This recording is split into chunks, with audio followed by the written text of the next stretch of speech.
So hi everyone, and thank you for attending the State of the Workforce panel. My name is Asia Anderson. I'm the Assistant Director of Career Development at Oglethorpe University. We have 5 panelists with us today. If you all could, just give us your names and a brief bio, and then I'm gonna address you all individually to kind of go through the questions moving forward, okay? So let's start with you, Ashish. Oh, I was gonna say ladies first. Me and my big mouth. Ryan Thakur, class of 1999, international business major, econ minor. I studied abroad, played a lot of intramural basketball, volunteered on campus, and took a gap year before working full time. I am a recovering banker, failed startup, successful fundraiser, not afraid of public speaking, death, or taxes. I'm a board member, investor, and currently executive director at Atlanta CEO Council and owner of my own advisory group to help CEOs with a variety of strategic, tactical, company, and personal challenges. Cool. Caroline, could you introduce yourself for me, please? Yes. Hi, I'm Caroline Chamberlain, class of 2019, so a fresh grad. I studied human resource management on campus. I was also a member and captain of the lacrosse team on campus. I worked in admissions. During my time at Oglethorpe, I worked at Winship Cancer Institute of Emory University as a marketing and communications intern. I also worked as an intern in the communications office on campus. And lastly, I interned at HIVE talent acquisition firm as an intern all through my senior year before I became a campus recruiter, which is my current role at HIVE. Well, thanks for sharing, Caroline. Jessica, could you introduce yourself for us, please? Sure. Hi, my name is Jessica DeMaria, and I actually graduated from Oglethorpe twice. That's how much I loved it. Most recently in 2011, and nobody gets to know the first time. But my first degree was a BA in communications with a focus in educational psychology. And then my second degree was in theater, Shakespeare, and Renaissance studies. And right after my second graduation, I had the privilege of returning to work with the Oglethorpe Theater Department on several different productions as a vocal and text coach. And that was really wonderful. Currently, I am a proud member of the Atlanta theater community. I am an actor and writer, composer, and director. My fundamental work is my writing partner and I have a company called Chase and Jessica LLC, and we create original musicals and also freelance compose for other independent projects. Awesome. Thanks for sharing, Jessica. Lolita, can I get a brief introduction, please? Yes, absolutely. So I received my BS of psychology in 2015. I was not 100% clear on what I was going to be doing post-college, whether taking a gap year or jumping straight into the workforce. Found myself working in marketing for a small software and it was like a software and technology company. Got to do a good bit of traveling with them, learned a lot about myself, and ended up becoming an executive assistant. My first company that I worked with in this role was Arby's, which later became Inspire Brands. Got to learn so much there. My love for communications and people, being in that kind of environment really helped tie to why I even studied psychology in the first place. So I love being an EA. And from Arby's, I am now at Cox Communications. I am still an executive assistant. I'm a mid-level executive assistant at Cox, and I support 3 senior leaders within engineering, which includes our senior vice president of engineering, the executive director of engineering enablement, who also started, I think her start date is the same as mine. So we've have this like back and forth of like, what are you doing? How are you getting through this? And then the other person he is a senior director of engineering, but also serves as the chief of staff for a senior vice president. And chief of staff is kind of the direction I'm trying to go. So I'm really excited to work with him and learn from him to, figure out what kind of COS I might end up being. So it's been an awesome opportunity. Cool. Sounds awesome. Last but not least, thank you for sharing, Lolita.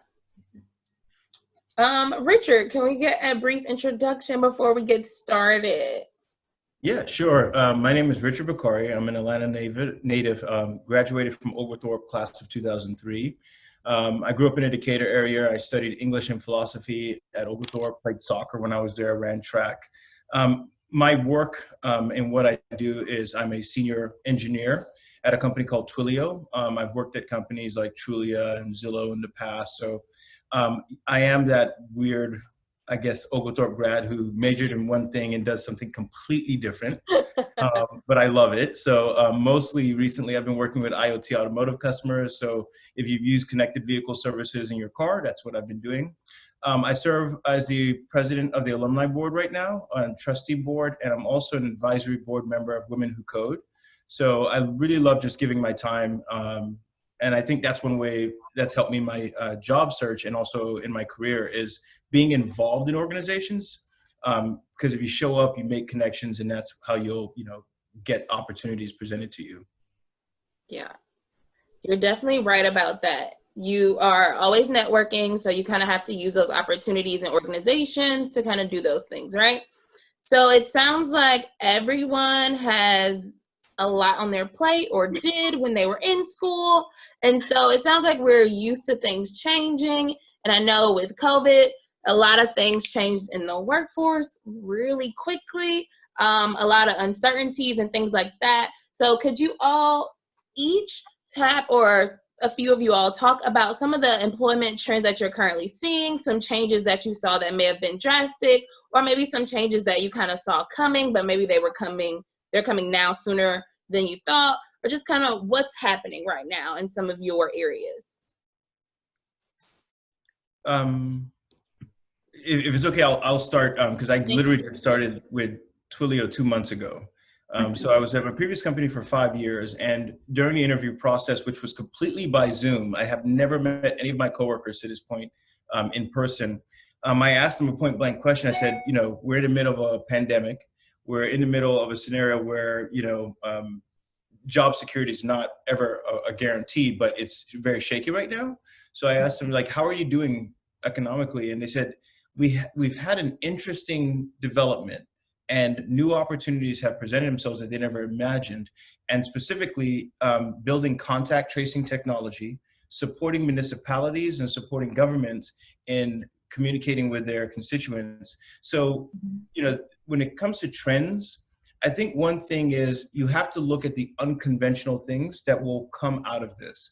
So life won't be the same in every respect. So you need to look at things that are going to be forced to be changed and how you can find opportunities in those areas. So I found an opportunity here, and I'm working on contact tracing technology now for different cities. Cool. Yeah. I'm in the same boat as Richard. I've never met any of my coworkers. I've also been at Cox for about 2 months. And some of the things that I have been noticing is there's an interesting thing going on in 2 areas. Well, actually, let me say 3 areas.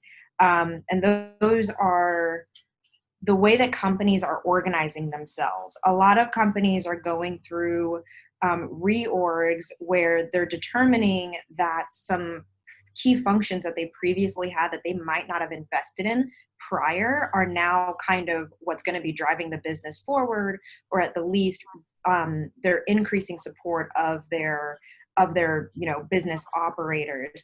And in the process of that reorg, some people have lost their jobs, whether it's the position was terminated or departments were consolidated, and they're now trying to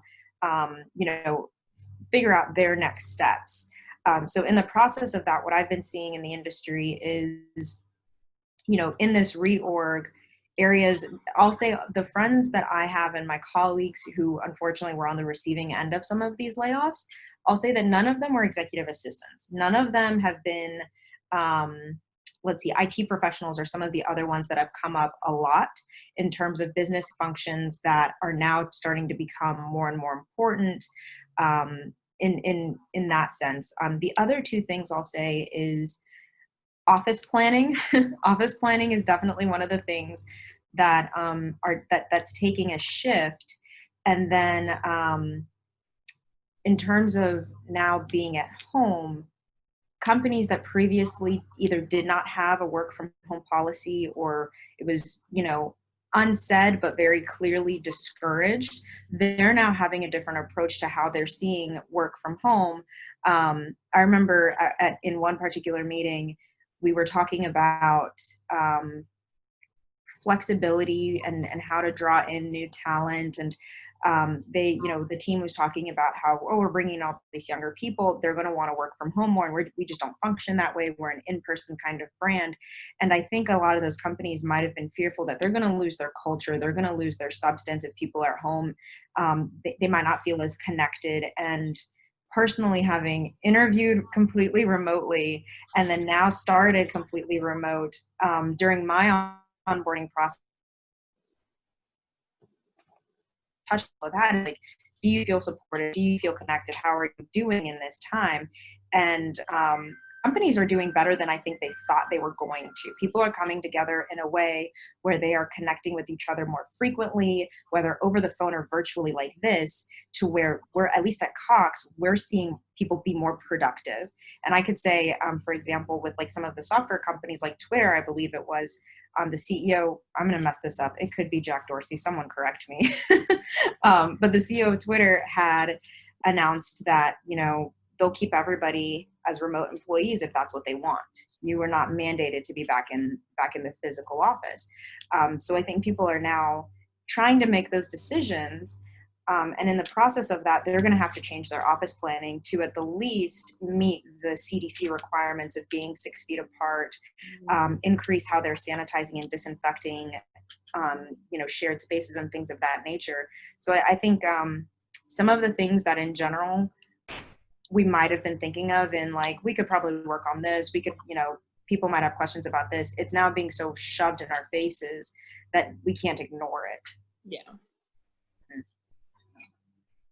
And, you know, as far as the theater industry goes, I mean, with COVID-19 happening, it was like obviously a huge blow, because obviously the theater industry is built on the idea of mass gatherings of people all enjoying a work of art together, which is obviously not happening now and is probably not going to happen in the near future. That being said, what's gone on is it's allowed, at least from my observation, the creative community to be really innovative in the way that they are creating and producing art. Because so as an artist, you know, so much of your success and your own value is attached to the art that you're creating. So the idea of just like ceasing to create or ceasing to work was not really an option for a lot of people. So with people losing jobs mid-rehearsal process and then losing 3 or 4 subsequent jobs following that, everything felt very uncertain. But the theater community here at Atlanta is pretty small, very successful, very small, and very tight-knit. And so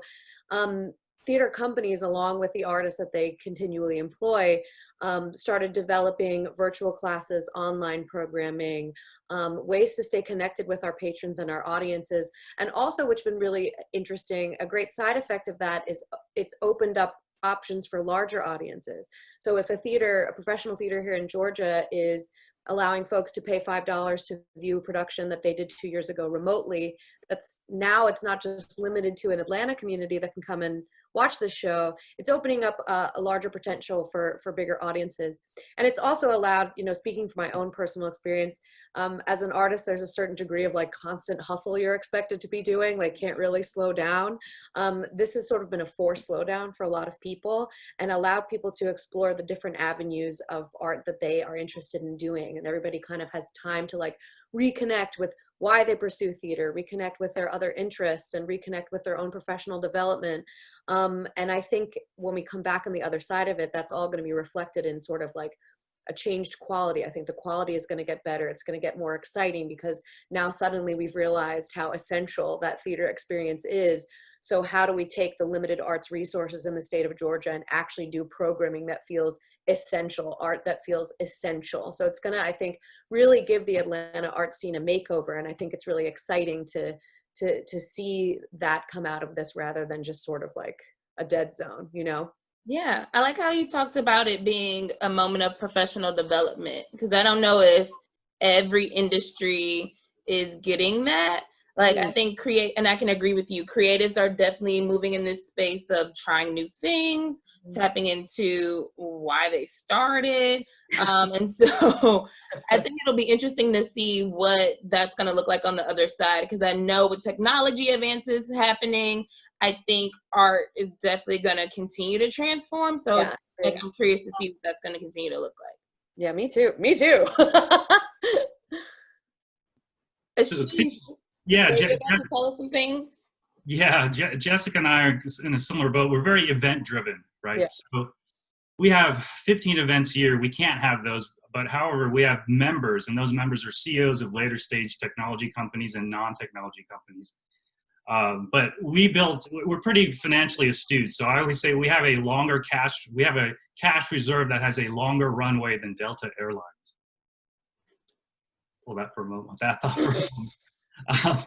So I'm glad no one here works for Delta. And so we had to put a pause on our event photographers, but we actually hired a writer to help us with content. Mm-hmm. So kind of a net, a net zero game in terms of creating employment and so forth. I will disagree with Lolita a little bit in terms of productivity. The companies who are already running remote, they're used to that. Their productivity has been kind of flat. Those who are not are struggling. The novelty of working from home has worn off. CEOs of companies between 100, 200, 300 employees are finding a tough time to keep that same culture without having that touch point. And reopening is a topic. It's such a deep topic. Most companies haven't even closed. So that's on the technology side. So reopening means, do you need to reopen? What are the tactics and what are the concerns? So that's just for a technology office. Now, some of our other CEOs, the CEO of High Road Craft Ice Cream and CEOs like of cooks and soldiers of restaurants, whole new ballgame. Some restaurants turned into homes, right? It was a place to keep their employees who got laid off in some cases. Yeah. So the restaurant industry is a little more challenging. In terms of, for graduating students, you want to think about what is a need to have and what is a nice to have in terms of software, products, services, right? An example, do you need Netflix, Hulu, and Disney Plus? No, all three nice to have. We're going to keep all, right? I was about to say, we've been at home a long time. Like, what the need to have is probably Nickelodeon and YouTube Kids, right? If you have kids. Right. Those are the need to haves. So just some examples. So you want to think about that. And my last comment is think a little broader. So diversity inclusion is very important right now. Policies for employees working from home, very important right now. So anything under the D&I umbrella, people will be hiring. Law firms haven't laid off. I've seen accounting firms lay off. But law firms, because of so many legal questions being answered, they're going to need paralegals. And with amazing smart graduates and amazing accounting and law connections we have at Oglethorpe, that's where I would start kind of pointing students. I'll stop there. Yeah, no, I agree. That's good. Thank you for sharing. I mean, I definitely think you're right. Like, I think we can all come to the consensus, like the restaurant industry has definitely taken a dive right now with all their front-facing stores closing, but you're right, D&I with the climate as well, changing again, it's a little different, it's definitely up. A lot of companies are looking at probably restructuring and probably adding more positions in those departments because it's very prevalent right now. I mean, there's a company, a public company, 60,000 employees with 97 locations around the world. They already made the decision to cut it down to 45 locations. Wow. They're not, doesn't mean they're cutting half their staff necessarily, but they've already made that real estate discussion. Wow. I mean, that's the other thing that you, to touch on what you said about real estate is some companies are now determining, do we need this X, Y, and Z offices if we can have half of our staff at home, or figuring out that balance where it makes sense.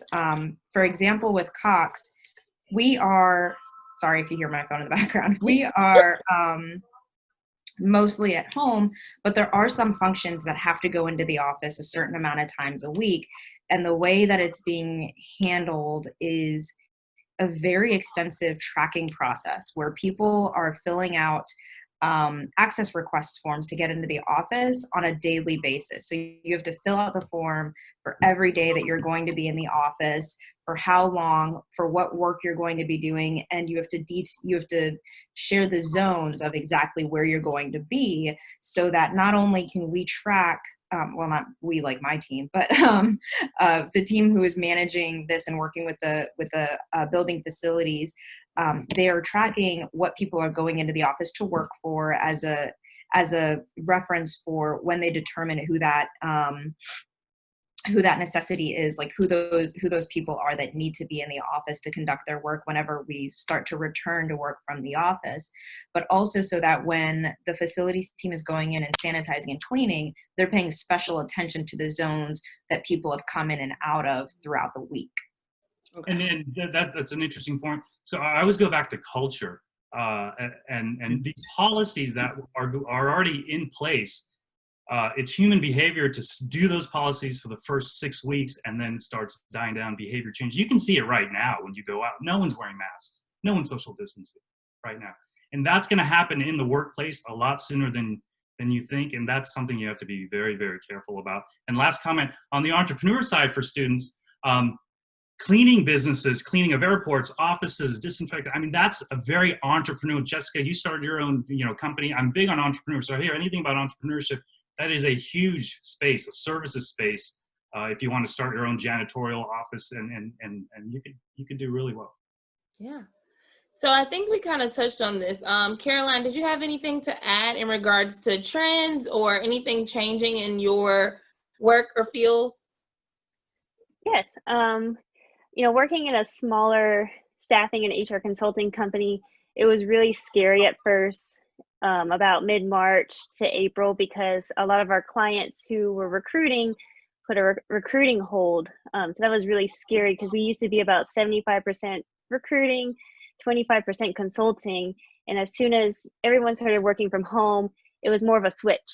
Mm-hmm. It was more 75% consulting and then 25% recruiting. And we started consulting companies on working from home policies. A lot of our clients who said before that they didn't work from home are now kind of forced to, as mentioned earlier. And I think there was a huge mind shift. So we worked with companies on how to develop those policies, how to have engagement plans, making sure that managers are staying in touch with their employees and keeping that employee engagement to keep up productivity. They didn't have to let go of any of their members. I think as for trends in jobs, you have to think about jobs that have been stable during this. So insurance, for example, is one of my clients, and they remain pretty stable throughout this industry. A big trend right now, of course, I see is like Instacart, DoorDash. A lot of people are looking towards those other opportunities to, keep up their income, which I found, really interesting, that people are, going out and delivering groceries or food in the restaurant industry. I think that's a very big growing field that I see. But also companies right now, with offices reopening, they are doing a lot of temp hires where it's like 6 month contracts, and to groom people into full-time employees. So I think everyone should keep an open mind to what fields, even if it's not, their dream job, just to kind of learn and adapt to the situation that's happening right now until, a vaccine can be provided to people. And, I guess when life is normal, but we have to adjust to what is the new normal, right? Right. So it's great that you brought up the normal thing. So what do you all think in your personal workspaces, or what kind of do you envision your new normal looking like post-COVID? If anybody would like to chime in, that would be great. Because it sounds like Richard and Lolita, you guys don't go in the office, so I don't. That's a big change for me, though. To put in perspective, last year I traveled 60 to 80% of the time, and over the last decade, I've been on the road over 60% of the time for most of my engagements with my customers. and I've been to the airport once this year, and I don't miss it. That's actually my new normal, and it was a little bit of a learning curve, just kind of getting consistently working from home all the time. Mm-hmm. So and it's been made clear to us, we've made the decision as a company, no one's going back to the office this year, no one's traveling this year, and next year the transition will actually be to a booked office space environment with no conference rooms. Mm-hmm. So like Ashish was saying, we will go back to some semblance of normal behavior, but certain companies, like he even said, are planning ahead of it because culturally they think that way. So what are we doing? We're spreading desks apart 6 feet. And on top of that, we're capping the capacity. So similar to what Lolita said, you'll only be able to have X number of people in there. And you'll have to log and request when you'll be in there. And then our customers are responding with, hey, we were used to you guys physically coming here all the time to either help us onboard, work with our engineers, but we're getting all that done and you don't have to physically be here. And I think they even appreciate not having some of the travel expense. So part of the new normal for me will be not being on the road, not hitting diamond medallion status all the time. Which is okay until you get treated like a commoner when you try and get on the plane. But, the other thing I would say, I agree with Jesse a bit in that creativity is part of the new normal. When the restaurant industry was mentioned, specifically the Castellucci Group, I was listening to a podcast and they were saying, we're all buying meal prep now and getting groceries delivered. Well, some restaurants need to transition to meal prep. So one of the restaurant groups in Atlanta is even, I think it's, Bacchanalia was experimenting with this. Instead of a $300 meal, pay $90, and you'll cook the rest at home. So you'll get a really high-end meal, and you'll just finish prepping it at home. Mm-hmm. So I think creativity is going to be part of the new normal. Not like creativity wasn't there all the time, but the really successful companies and individuals in the workforce are going to learn to be creative and find opportunities where other people don't see them. In the entrepreneur world, we call it pivot, like Caroline said. Pivot. Yeah, pivot. That's a very good point. Yeah. I have to agree with Richard where it's, what was it? Jessica, I think, yes, you mentioned professional development too. So I think what it's going to look like, I don't necessarily, I feel like COVID is just constantly going to be there as we determine, like as she said, people have already stopped wearing masks. They're no longer considering it a threat. They're over it, whether they're out, protesting for more things to open up or what have you. Where to me, what that says is just like the way the cycle of a virus moves. I don't want to call it a second wave, but it's going to come and go. I think we're going to experience a bit of back and forth where there's going to be caution. And we're always just going to have to be mindful of it. So with that being said, yeah, for companies that do want to open back up and retain that culture, like Ashish was saying, it's possible for them to do that. For me personally, I will be at home, I imagine, until December. Like I'm just, there's some tentativeness that gets set out there.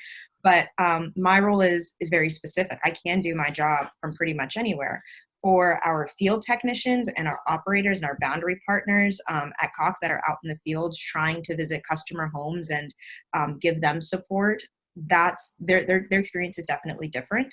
There are some shifts there that we talk through on a daily, if not like at the start and end of the week, the way it is with the teams. My role as well, when I was interviewing for my position far before all of this happened and we were in lockdown, there was a lot of conversation about field market visits and having to be, supporting the team and out there. And as with any company that has this is our corporate support team and a field team, there's always a bit of disconnect between the field and the corporate team. So that was one of my one of the action items that I took away of like, okay, I need to help with this communication. I need to help be a bridge between these two groups. And that's going to be a lot tougher if I'm not able to go out to the market and meet them and start to build that rapport. So what I imagine is going to start to shift for me is there's going to be more virtual meetings where we're just getting to know each other. There's a lot of that where there's, I like I mentioned, I support the executive director who also just started. The last 2 months, I want to say 80% of her meetings have just been introductions to people. 45, 60-minute meetings, just sitting and saying, hey, this is who I am, this is where I came from. And they're not even talking about, current projects, current states, or anything like that. There are other meetings for that, but those, those initial meetings have just been, let's get to know each other. Let's see how we're going to work best together. And so more of that is for sure going to happen. But in terms of just being out in the workforce, what I anticipate seeing is more virtual interviews for sure. Some companies Chick-fil-A uses the pre-recorded interviews just with the mass of their candidate pool. And I think it used to be company specific, but I definitely anticipate that we're going to see more of that, whether it's pre-recorded or the face-to-face. Candidates and students and recent grads, they need to be prepared for that. They're awkward. They're not always fun, and you don't know what to expect, especially because you're trying to gauge culture from a video interaction with somebody, and you might not always get the feedback from them or get to see their reaction or their expression or even feel like you're on the same page about what you're discussing. So being prepared for that is definitely, I think, a key thing that they should be mindful of. Yeah, with the situation in the arts, I think like it's really easy to kind of feel a little hopeless about it because it's one of the things that'll be the last things that comes back to normal, for lack of a better term. But what's along the same lines of what Lolita said, virtual interviews, one of the big things that's happening now is everyone is having to audition virtually via video as opposed to like being actively in the room. And that's a skill set in and of itself to like really succeed and like sell your personality through a screen because there are still projects in development. Like people are planning on in some way keeping theater arts alive, whether that's via streaming programming or play readings via Zoom. Like my work as a writer and composer has been continual because people are still interested in developing new work and developing work, but it's just like, when is it going to happen and how is it going to happen? But again, like along the same logic what Richard said, creativity and innovation is what's going to make it happen. So luckily as Oglethorpe students, you're a real pros at that and adaptable thinking and malleable thinking. But as far as the new normal goes, what this giant pause in the Atlanta theater community has illuminated is a lot of holes in the way the nonprofit arts model works, and that it is not necessarily something that is sustainable going forward. So I think a lot of people and companies are going to be remodeling how they fund their organization and their programming. It's also illuminated lots of holes in diversity and inclusion within the arts community here. And having this time, instead of dedicating it to just like continually generating a revenue stream, companies and artists are having the time to actually address these concerns head on and as a priority, as opposed to kind of like, when we get time, we'll like think about being better about diversity and inclusion, or think about corporate fundraising as opposed to being dependent on this area. And so all of that time is sort of, I think, allowed people to spend time on restructuring the foundation of the artist community here. And so I think whatever the new normal looks like for this community, it's going to be much more efficient, much more inclusive, and much more exploratory and innovative, as opposed to just re-churning out the same old kind of material. And I think it hopefully will put Atlanta arts on the map as more of a leader nationally, which I'm excited about. I mean, trying to stay excited about, Yeah. I have a new line of revenue for you, Jessica. Because of what you said, you can teach how to make interviews come alive.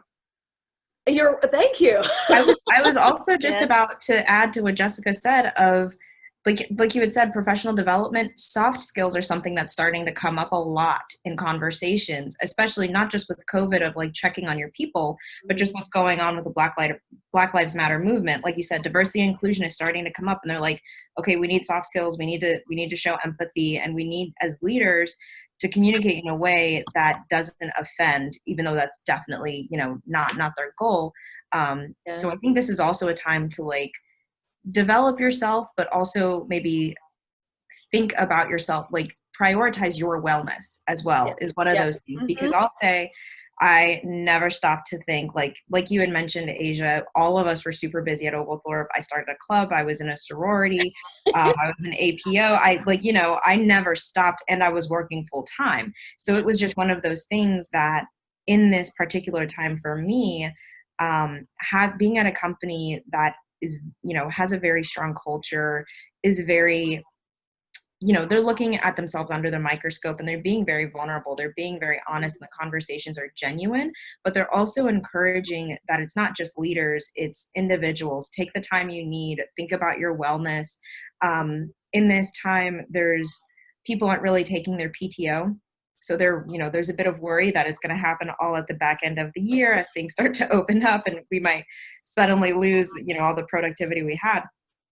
And so, you know, they're encouraging people, like, just take a day if that's what you need 1 week. Don't take a full week, but just like, if you need a mental health day, if you need time to yourself, or you just want to take the day, take it. And so that's one of those things where I think we think about it, and then we think it's so low priority that we put it to the back burner. And right now is kind of the time to figure out, how do we balance our well-being while doing our best at work, or trying to figure out how we can do our best whenever we return to work, for those who have been disenfranchised by this and, you know, laid off or just put in a very stressful situation. Yeah, that's a good point. So startup founders 20 years ago, it was cool to work 100 hours a week and eat ramen noodles. Oh, I'm working hard. You're not working smart. And now that is frowned upon, because you can tell when you walk in and talk to a customer, you're half asleep and you're not well fed. Right. Question for Carolyn. We're talking about trends and the new normal. In our department today, we were just going over some of the engineering talent and the diverse backgrounds. We have a former musician. We have a former auto mechanic, and these are software engineers. And what we've decided is, you know, we can teach these skills if people have the desire. And part of our new normal is demystifying software engineering from just the graduates who come from Georgia Tech. So I'm wondering, are you seeing this in recruiting where, you know, the one strict, you have to have all of these bullet points, are now expanding to be, no, let's find the right talent? Yes. Business owners that we've been working with, they are being a little bit more open-minded, I would say, to different backgrounds, and being able to coach people into the field that they want. For example, I was working with an insurance agent, and he really wanted a full-time employee, and he wanted someone with both the property and casualty license as well as the life and health license. And with everything going on and testing centers being closed, he decided to hire a part-time person who can do business calls all day and pivot leads to him. And so he kind of had to shift his mindset and realize, okay, I can't find exactly what I want right now, but I can coach someone and groom them into the kind of person that I want. This person had a management information system bachelor, and you know, he originally wanted someone with risk management insurance as his bachelor's. So, you know, I think business owners and managers are keeping an open mind to different kind of employees to attract different talents, and being more open to grooming people. And I guess for Oglethorpe grads that are watching this, that means you also need to be open-minded and look at things that don't fit the title, the industry, or necessarily the job description that you were looking at, and then work your way into those roles and find a mentor who'll coach you. You know, again, English and philosophy, and I write code all day. So you never know where your career will take you. So speaking to that, Richard, I think you bring up a lot of great points. We are always pushing our students to understand that their skills are valuable, that their skills are the ways that they enter into the workforce. We all, or not well, not me, sorry guys. I didn't attend a liberal arts school, but you all did. And in that, you know, you guys gather a lot of skills, right? And so how do you think OU has prepared you for this pivot? Like, how do you think, Richard, your degree in English has prepared you for coding? And Caroline, how do you think OU can kind of, how do you think these students can segment themselves a little differently in this time? Because I think you're right. We do have to pivot. And so how can they kind of take advantage or lead with that? You know, one of the phrases you hear in the workplace is, especially if you're starting somewhere new, is you're drinking from the fire hose. You're getting all this information thrown at you all the time. I think that's what one thing you learn at Oglethorpe is to really learn to filter the information, interpret what's coming at you, and provide something meaningful back.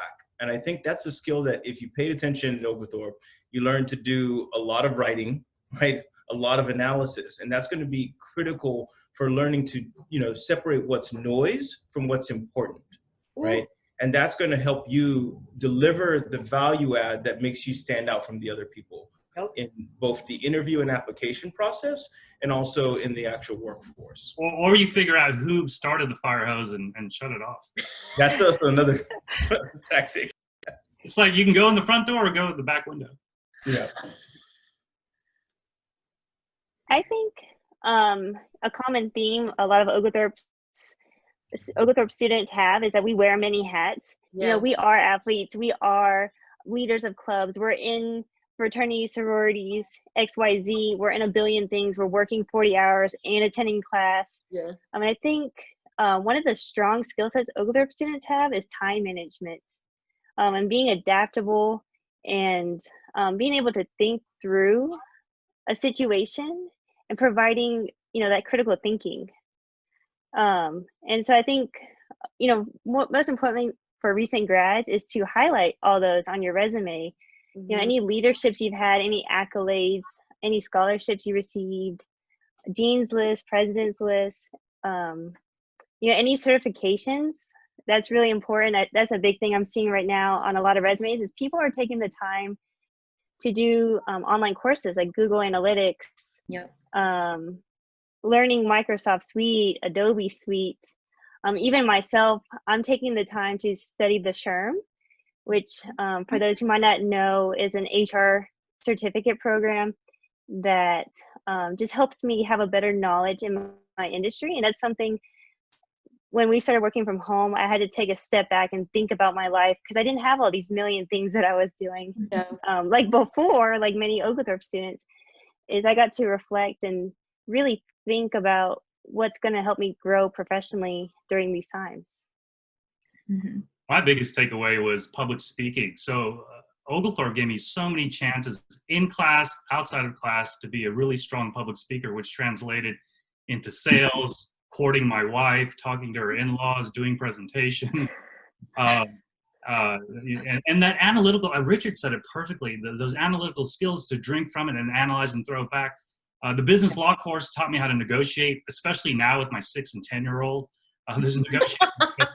I'm telling you, so I don't like that term new normal. I can't stand it. I like, it's a different normal.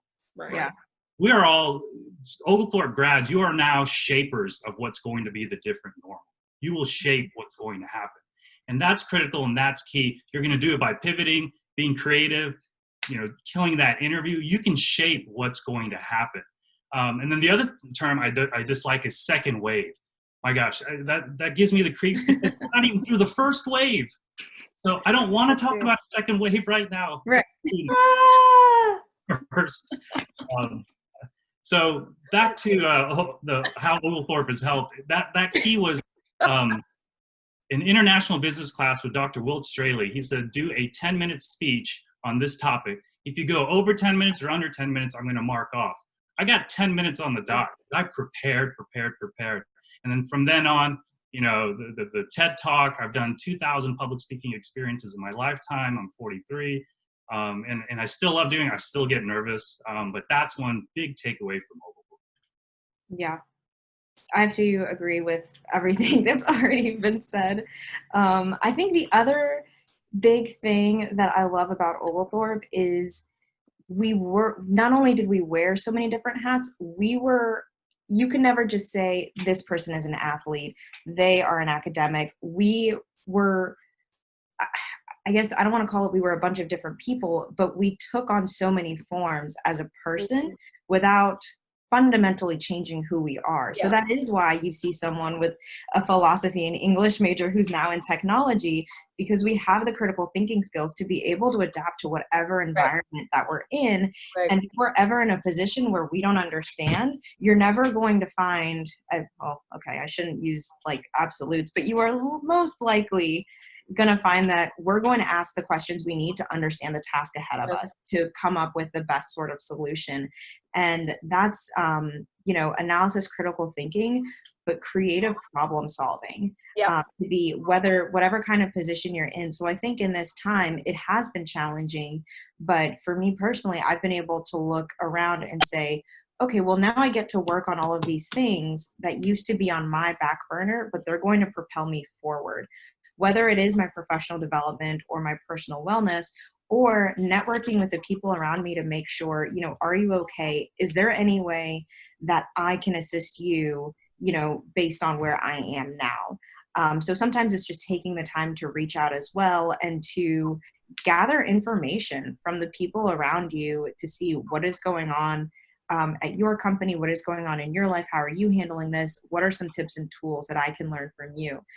So I think that that's the biggest thing, is that Oglethorpe really taught us to adapt in ways that I haven't seen from people at other universities. Not to say that we're the greatest or anything, but that is a skill that you don't realize you walk away with until you're actively using it and you see other people struggle. Yeah, I wore quite a few hats. To Caroline's points, I wore quite a few hats and a couple of different wigs too. I believe and Oglethorpe it cultivates a sincere, genuine desire to learn and love of learning. Right. And I think that is another thing that you take with you, because like I started out, my primary focus was acting. I wanted to be a professional performer, but coming from an environment where improving and self-motivated approval and just a genuine love of what that could mean for you, that made me desirous to learn about directing, try my hat at playwriting and composing. And now I can do all of these things, and I've had success in all of these things. And that allows me the freedom to be a full-time artist, because I'm not just pigeonholed into doing one thing that I'm trained to do. Like when I decided I wanted to go back and study theater further, I could have gone to a theater school or like a conservatory, but I went back to Oglethorpe because I think Oglethorpe is the best place in the world, but I believe that Oglethorpe gives you the education that we've all spoken to this, that allows you that adaptability, that malleability. It cultivates empathy and compassion and community, all things that make you an incredible artist. It teaches you how to express yourself in a real way, to connect with other people on a deep level with a lot more ease than I think people who don't go to liberal arts universities have. So just that, I mean, like I just think that we're all fortunate, because as Ashish said, like you guys are going to be the shapers of what comes next, and the great thing is you have a foundation that's going to make you the perfect candidates to do that. And there's that saying, be a jack of all trades and a master of none. I would say be a jack of more trades and a master of less, right? To pivot and be creative. Yeah, I would agree with you. Mm-hmm. Okay, so we covered a lot of the points that I wanted to. It sounds like we talked a little bit about what departments or what areas are thriving. It sounds like each of you gave your anecdotes about what you think you got out of OU and what you want other students to get out of OU. But as we kind of wrap this up, if you have any last words for students about the state of the workforce, any changes that you kind of want them to kind of be on alert of, or kind of any gem that you deem necessary right now, I kind of want you to kind of take your last rounds and kind of share those before we kind of wrap up and close. I'm going to share a bunch of job listings real quick. So these are the things you want to think about: analyst, operations report, application architect, business development. These are open positions in Atlanta.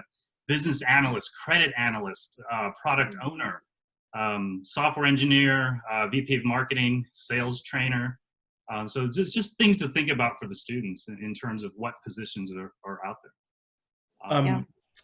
That's actually really great, Ashish, because that's actually something that I didn't realize in the technology world, where even what titles were out there and how that related to the description.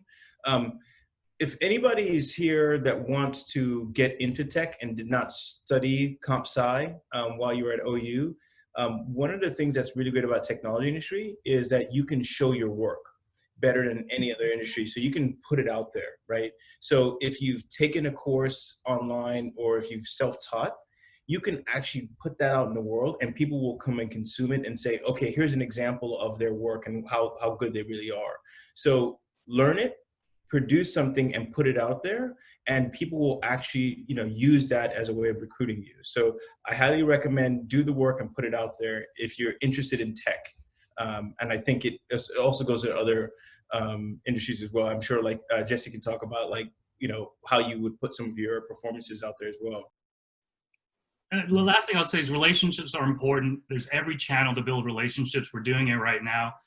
But my key thing is you don't want to really necessarily network. You really want to build relationships. So I always say spend 30 minutes with 3 people, not 3 minutes with 30 people. You're networking and so forth when you get back to events. But right now, LinkedIn, Facebook, Twitter, emails, text, Zoom, these are all channels to network. Be nice, be safe on them, spell correctly on them. Yeah. Students have to do something different and unexpected to stand out, and just attending and graduating from Oglethorpe is quite an accomplishment. So good job, go Petrels. I've been thinking a lot about the core class historical perspectives on the social order. Am I talking over Lolita? Or you go ahead, babe. No, I'm agreeing with you. I'm nodding in agreement. I should be okay. I've been thinking so much about that class because we are living through an amazingly historical moment that's going to be studied from economical standpoints, sociological standpoints, anthropological standpoints. I mean, we're living in this moment, and decades from now, somebody is going to be reading one of our perspectives on this period of time as a contemporary. So I've been thinking about that a lot, and I think the one thing I would just want to say is decide where you want to fit into that narrative. You know what I mean? And how do you want your contemporary account and contemporary place and where we are right now to be reflected back at generations that follow us. I just been really geeking out about that. Oh God, I should have gone first then, because mine is not that. Perfect. That happens a lot though amongst Oglethorpe students. We'll just be sitting around and we will definitely go back to you remember when this happened in core, and then the rest of the conversation is just us talking about our experience and how it relates, and we're it's been 4 hours. Our friends have left. So true. So the one thing that I wanted to stress is, as you're entering your last couple of years and you're graduating, we are in a really weird time. It is difficult to make connections and start relationships and engage with people. But like Ashish was saying, use your social platforms to your advantage. LinkedIn is a must. I am super crazy about LinkedIn. I should be working for LinkedIn. It is difficult to reach out to people who are in jobs that you're interested in. And let me tell you, I've definitely reached out to strangers who I've never met, have no connections with, and have just shared my interest in what they're doing or the company that they're working with. And I assure you, people want to share their work. They want to help in a genuine way. But if you don't feel comfortable reaching out to a total stranger, your alumni network is here. We are here and available for you to reach out to. So do not, find us on the LinkedIn Alumni chapter channel. I'm not sure exactly what it's called. Stephanie has another an Oglethorpe careers page that most of the alumni are also on. But I would say really leverage LinkedIn, because it is the Facebook of trying to get a job and build your network in a way where people aren't going to, gossip about what's going on, but they're going to share your success. They're going to share your accomplishments. It's a place that I think people don't give enough credit to, especially if they're not familiar with it.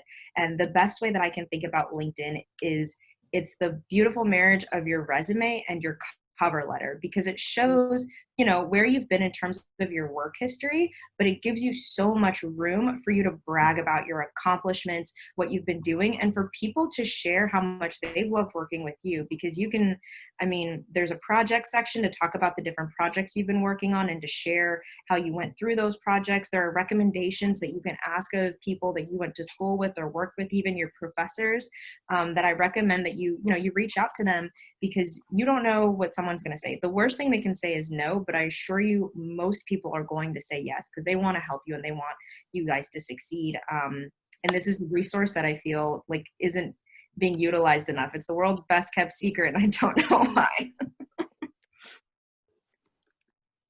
I would like to add, I love LinkedIn. I spend probably about at least 60% of my day on LinkedIn being a recruiter. One of the best kept secrets is the easiest way to find alumni is to go on LinkedIn, Google, or in the search bar, put Oglethorpe. On the page, on the left-hand side, you'll see alumni. If you click alumni, you can go and you can do a filtered search on specific alumni. So you can put different keywords on business analysis or recruiters or operations managers. And you can put years. So you can look for everyone in your class of 2019. So anyone who's put 2019 and went to Oglethorpe, you can narrow it down to those people. And people, really need to connect and just say, hey, my name is Caroline. I really would love to connect with you and hear about your Oglethorpe experience. One of the great things about Oglethorpe is it feels like there's a Petro everywhere. Yeah. Back when I worked in Winship, we were sitting in a business meeting with CHOA, and my supervisor said, Caroline, please introduce yourself as an intern. And I introduced myself. And one of the board of directors of CHOA was a Oglethorpe alum, and she was like, "Go Petros!" And we're in this serious meeting, and everyone just kind of looked at her, and she goes, "It's an Oglethorpe thing," and everyone kind of looked at us. So there's members everywhere, and the power of networking can take you so far, because this world really is about who you know and who they know. So connect with people of all industries, because you never know who they might know to connect you with. Yep. Well said. So thank you all for sharing. But I also want to cover something for the students who may not be ready yet to start on their journey. So if anybody in this group may have taken like a gap year or had any interesting experiences in regards to beginning their job search right after graduation, what tips do you have for those people? Or tell us about your gap year or anything like that. Richard, go first. My gap year was between sophomore and junior year, actually. So I started to think about something other than English and philosophy, and I didn't really want to be a lawyer. So I took an internship for a year, and this was '99 when everybody was Y2K freaking out, and learned to develop websites. So they were shorthand, and they're like, if you're willing to learn, and the main reason we were building the websites was to web-enable bank technology. And that gave me a year's worth of time in tech. And then 2 years later, when I graduated, people just kept going to that on my resume at every interview. They're like, oh, tell me about this, tell me about this. So my recommendation for a gap year is, you don't necessarily have to go straight into the workforce, but dip your toe in the water of some things that you are interested in doing, and experiment, and then decide if you want to maybe go to grad school or go into that next field. That's interesting between sophomore and junior. So I did mine after graduation, got right straight into interviewing, failed a lot at interviewing, never got a call back, got rejected quite a bit, was very, very down. And my parents came to the rescue and said, hey, you've got some time. You're going to work the rest of your life. What about going to India, seeing your family and relatives? It's been a decade. Go ahead and go. You can go for couple of weeks, see if you like it, and come back whenever you want. I ended up staying there for a year, and it was life-changing. It helped me focus. I got to see relatives, walked Holy Lands, traveled to 65 cities, still in touch with so many relatives and friends, and relearned the language, relearned my heritage. It affirmed I was going to marry an Indian woman, so when I got back, I had to break up with my non-Indian girlfriend. So heartbreak. It was a very strong influence. I'm just saying, and I got into finance. Stop, Jessica. I got into finance. I knew after learning about the banking system in India, I studied abroad in London my senior year. So getting to know banking in the Western world, the Eastern world, I fell in love with the movement of money, wealth, foreign currency. And thanks to an Oglethorpe alum that I graduated with, Nancy Collins, she ended up getting me a job at Invesco, which led to a very successful banking career. And then I realized I am not cut out to be that full-time banker. So I call myself a recovering banker. So that 1 year in India was the game changer, both for me personally and professionally. So that gap year was the best investment, especially in my parents' eyes these days, because they love their daughter-in-law. I always said I wanted Indian food and Indian kids, so I had to marry an Indian woman. So. Thanks for sharing, Ashish. Thank you all for your comments and expertise in your industries and things that have constantly been changing. It sounds like our students are prepared, even though they may not feel like they are. They definitely are prepared for whatever the state of the workforce has to kind of offer them. Thank you all again for attending this. Thank you. So fun. Awesome. I would say one thing, more employers are definitely more aware about the name Oglethorpe. Our brand awareness, thanks to Dr. Shaw and past presidents, it's a huge differentiator when they see that. Oh, I recognize it. Oh, I want to spend more time with you. What is Oglethorpe? Looks like Hogwarts. Tell me about that. We have more time in an interview. I'm telling you. What's a peach roll? Yeah, I mean, if you just start there, that it looks like Hogwarts, and I'm a Stormy Peach roll. You start interviewing them, right? Where'd you go to school? What's your mascot? Do you ever go back? I go back all the time. Yeah. It's huge. So Very true. is a big advantage these days, just to do the awareness. And also. Awesome. Thank you all again. Thanks a lot. Thank you so much. Thank This was you. really great.